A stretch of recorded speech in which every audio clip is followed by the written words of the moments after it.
Ask anyone around you which religion is the most authentic.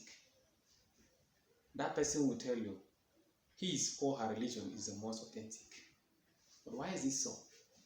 Is that not egoistic?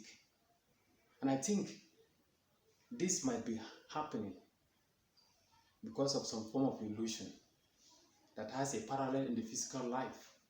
When you go out into the open, you look at the horizon. You see that point where the sky appears to meet the land. It goes round. It seems always as if we are at the center of a big cycle. Any point you are on earth, you appear to be at that center, as if you are always at the center of the earth. I believe that is what we feel at the deeper level, that is at the spiritual level, that our religion is a central religion, that is, it is the most authentic. So how do we know which of the religions is authentic? Yeah, before we draw any conclusion, let's take a look at this diagram.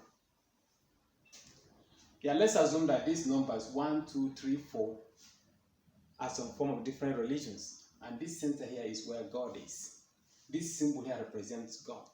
So if you look at it now, we can see that although the symbol here does not change, but it means different thing to the individual numbers. You know, to 1 here, this is 3. To number 2 is W. To number 3, it is E. To number 4, it is M. Although it is constant, yet it means different things to each of them. Let's turn them to have a closer look at what it really means. You see,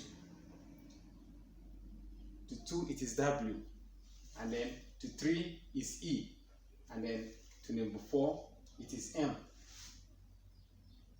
So looking at this, we can see that every individual numbers, let's assume these are various religions, each one has the right to fight for what it is seeing, because that is the truth. What they are seeing is true from their own perspective of reference, from their individual perspective of conceptualization. It is very true what they see. Now, another aspect of life we have to look into is varieties. It's one of the most prominent constants in this life.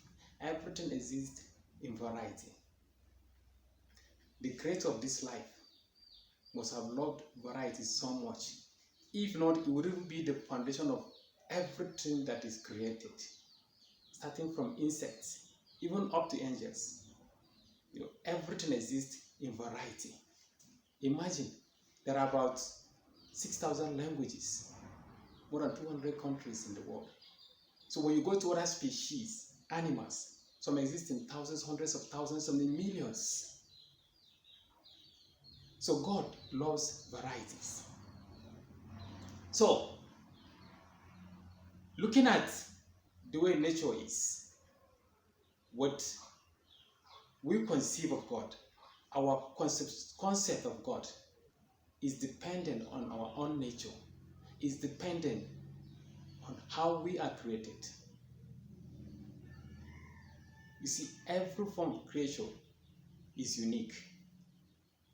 And then it is our own nature that we use to conceive what God is.